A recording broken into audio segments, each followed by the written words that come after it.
యాదాద్రి యాదగిరిగుట్ట శ్రీ లక్ష్మీ నరసింహస్వామి వారి వార్షిక బ్రహ్మోత్సవాలలో భాగంగా స్వామివారి కళ్యాణం అంగరంగ వైభవంగా జరిగింది. ప్రభుత్వం తరపున స్వామి అమ్మవార్లకు మంత్రి కొండా సురేఖ, స్థానిక ఎమ్మెల్యే ప్రభుత్వ విప్ బీర్ల ఐలయ్య, జిల్లా కలెక్టర్ హనుమంతరావు పట్టు వస్త్రాలు, తలంబ్రాలు అందజేశారు.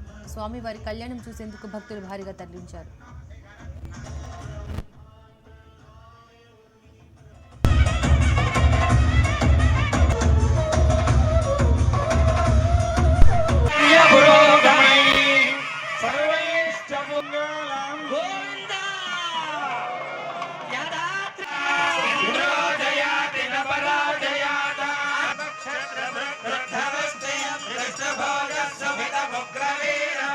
స్వామివారికి యజ్ఞోపవీత ధారణ జరుగుతుంది. ఈ ఘట్టాన్ని తిలగించండి.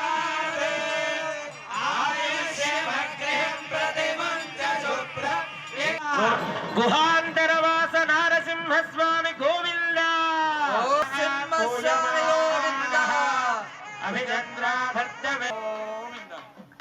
శరణాగత వత్సల నారసింహస్వామి సాధే రక్ష